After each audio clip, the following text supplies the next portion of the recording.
This is not clickbait.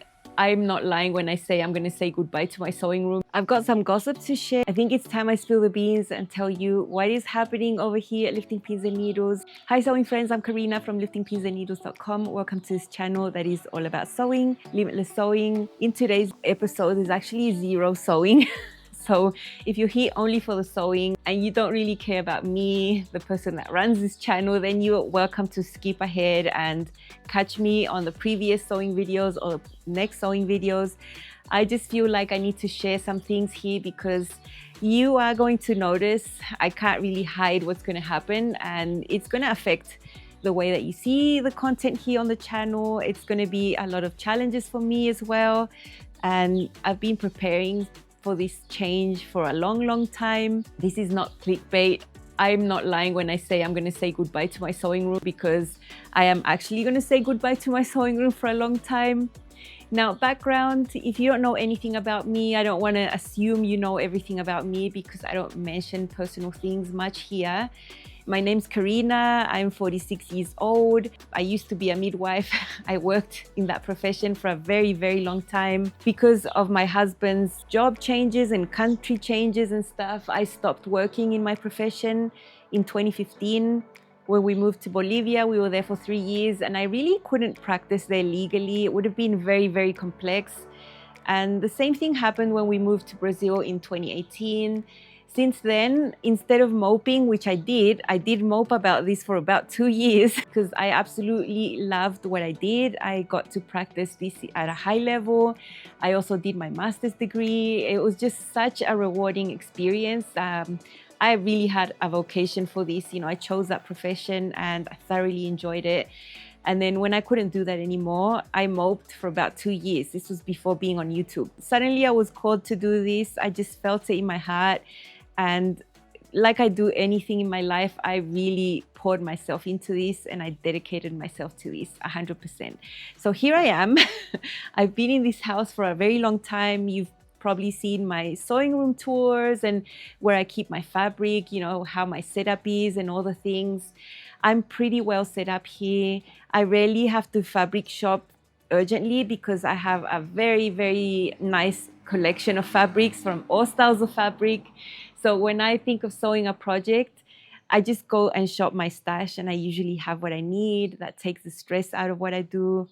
I sew at a high volume. This is not my hobby anymore. This is actually what I do for a living. All the income I generate through the videos and the affiliate links and my Patreon, everything is my income, which has sort of replaced the income I lost by being a midwife, which was super important for our family. So thank you for all of you who have supported everything that I do here. It means the world to me, to us as a family. I feel very blessed to be able to have redirected and just focused my energy on something that I love so much, which is sewing, which I always have loved. I've been sewing since I was very small. But when I was busy doing my hospital shifts and everything, you know, I would sew when I could. Sometimes I was tired and I'd be busting to sew and I didn't have time. But now I can do what I really love. I think it shows through that I really love doing this. I love teaching. I love sharing. I love fashion. I just love everything I do here. So thank you very much for being with me all these years and for supporting the work that I do here. Now I say I'm going to say goodbye to my sewing room because I am going to be sewing maybe as much as I'm going to have to basically start over. Where I'm going to go, I'm going to have nothing. Nothing. So let me share. My husband's always very active. He's an academic. He has a PhD in an area. He travels around, goes to conferences. He's a teacher at a university. He does his thing at a very high level. Let's just say that. He was accepted to do a sort of visiting scholar program, postdoc. I'm not really sure. I don't understand, at the University of Cambridge in the UK. And so once we knew that it was going to be a 6-month thing, that he was not going to go on his own. Usually when he goes for short little things, he just goes and comes back and I never get to travel. But this time, because it's a 6-month thing, he thought, no, there's no way. We need to all go and it's going to just uproot us. And okay, 6 months over there in the UK. So that's what's going to happen. Now he already left. He left mid-October. I am going to be there in 1 month. So in 1 month from now, I'm already going to be over there. My son and I, we're going to travel mid-December, and I'm going to stay for 4 months. My son has to come back. He starts university again back in February, so he's only going to be with us for a short period over there. I and my son, we've never been to that area of the world at all. We've just been in South America and Australasia, Australia, New Zealand. That's all. I've been in the States as well when I was a kid, but I've never been to England, never been over there. And my husband was able to rent short-term, mid-term lease, for the months that we need. We're going to be back here mid-April next year. Obviously, I can't travel with my sewing machine. There's no way. You can't do that on a plane. It's just not a thing. And when I travel to my parents, I have a setup over there with a sewing machine and a serger that is permanently on a table. I have so much sewing supplies over there. I'm set up. Like, I can survive. I can be there for 6 weeks when I go in the summer and sort of keep sewing my tutorials. I even have a cutting mat over there, But when we go to the UK, I'm not going to be able to take much. I'm probably just going to take a little box with some things, scissors, the basics. But I'm basically going to have to set up a whole new thing over there. And I've been looking at prices of sewing machines over there, and it just really, really hurts my heart to spend money on brand new sewing machines, to use them only for 4 months and then sell them. But I think that's what I'm going to have to do. I've looked at renting machines, which seems a big risk, really. I'm really scared of renting things and then them malfunctioning, and how do you return them? And yeah, I've looked at buying used sewing machines, very basic ones that I could survive with. I'm going to have to buy lights for filming, I need lighting to film. I already have all my basics set up for filming. I'm going to take all my cameras, my tripods, all of that in my suitcase. But I can't really take my stash of fabric. So every time I want to sew something, I'm going to have to source fabric in the UK. If you are from there, please let me know in the comments and help me out, recommending me good online shops for fabric where I might find good fabric that ships fast. I'm probably going to need those fabrics sort of quick because I do a lot of pattern tests and the time frames aren't really that long.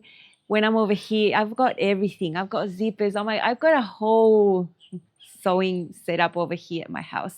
And I'm just going to have to leave it all behind and just be really, really basic, and over there purchase what I need. Cutting mat, sewing machine. I really need a serger. And then every time I sew, to look for fabric specific for that project, which is something I'm not used to doing at all. If you think I could just have a whole bunch of content ready to go and I can just have pre-filmed things, that is very, very, very hard for me to do. Up to now, I've always been a one-woman team. It's not that I don't want to have a team. I would love to have a team, but I have a huge problem here, which is mainly the language barrier. I wouldn't really work well with people that I can't see in person because everything that I do is so in person. If I could have someone come to my house and help me with everything, that would be amazing. But everything I do is in English. The patterns are in English. Everything's in English, basically. So I can't really get help with anything that I do. So I've just stuck to doing everything by myself. And so with that method of doing everything myself, I'm always running, living on the edge, posting at the very end. I mean, I can't just take content with me, a bunch of content, and relax and have a vacation over there. We're not going on vacation. My husband's going to be working. He's not going to have a lot of time off. Whatever we do, sightseeing is going to be very, very budget friendly because we just don't have a budget for that. It wasn't something that we could have planned for a long time and saved for. We do not go into debt. So we are not going to start getting into debt right now. That's just not the way that we vibe over here. So anything that we do over there in terms of visiting maybe nearby countries is going to have to be very, very budget friendly. And we can't just take all that time off over here. I have to be creating the content. YouTube and social media is not that forgiving if you take some time off. Every time I've had to be away for a little bit, it's very, very difficult to regain the momentum and everything. The algorithm just really punishes you. So I'm going to have to keep going. I do have some content that I have planned in advance. I'm going to have to change a little bit the way that I show it to you maybe. Of course, the styling sections are going to be much more reduced because I'm going to be living out of a suitcase or two over there for all that time. So I'm probably going to have like 2 pairs of shoes and 1 handbag, to be honest. But of course, the most important thing is the sewing. And I really hope I can keep going and have everything at the same high level. I just really hope I can just be resilient enough to just adapt quickly, which I've done in the past, and just keep going. Time is flying and days are flying, and everything I plan to do, I make a checklist every day that I have to do this. It's just really hard for me to achieve that and more for what I want to achieve before I leave. So please remember me, have me in your thoughts. I'm really struggling right here. Very, very stressful. And then to top it off, I'm not done with the gossip, right? It's a lot of gossip so far. So when we come back in April, we're going to have 2 weeks to move. We're going to have to leave this house and we're going to move into another house, which means setting up everything again, packing everything up, setting up my sewing room again. Yeah, it's a lot. So when I say I'm saying goodbye to this sewing room, it's actually true because I just have like 3 weeks left in my setup that I'm so comfortable with. Everything is so nice. I know where everything is. It's all very efficient for me. And I'm going to be in Cambridge sewing on a dining room table. You know, it's just going to be a whole different thing. And then when I get back, I'm going to have to set up a sewing room again and move house. We're staying here. My husband's keeping the same job. It's just a different house in another area. So it's a lot. I hope I'm going to be set up, you know, nice and comfortable by end of May, probably. I'm going to feel more at ease with a new space and everything, you know. So I did want to share. I have been hinting that I'm going to be in a cold place. I think it is cold over there. I think it rains a lot. I'm going to be in winter when a lot of you are in winter, which is going to be something new. So sewing the cozy things, and that's going to be amazing. So again, if you are from this area of the world and you have great recommendations for me of where I could get supplies, please let me know in the comments. I don't know about going to London to buy fabrics. I know there is an amazing fabric place there. I'm going to have to look it up and go with my whole family. I don't think I'm going to be brave enough to go by myself. Such a big city. I'm a bit of a wuss like that. But maybe I will be able to go, you know, once I feel more comfortable in the area and how to get there. I know the train takes about an hour to get from Cambridge to London. And so that's where I'm going to be. Lifting Pins and Needles is moving to the UK. Temporarily. I know 4 months is a pretty long time with my family. That's how we roll. We don't just do tourism. We go to places and we live there, which is great because you get to see each place in more depth. And I'm all for that. We're going to have a winter Christmas, which is a new thing. I haven't had a winter Christmas in, I don't know, since the early 90s when I lived in the States, which is interesting. So yeah, lots of things coming here, lots of new things. I hope this was fun to watch. I'm just rambling on here. I did not write any script or notes or nothing. Just came out like it came out. And now you know. Let me know what your thoughts are. Let me know if you're excited for me or you feel for me, because it's a sort of a mixed thing here. I'm very excited, very happy to go. I miss my husband terribly. I want to be over there like now. And when I get there, it's going to be great, but there's also going to be a whole bunch of challenges because I need to keep this going. I need to keep Lifting Pins and Needles going. I'll see you back here on my lovely sewing area for a few more weeks, and then we're going to be in the rain in the winter. Bye.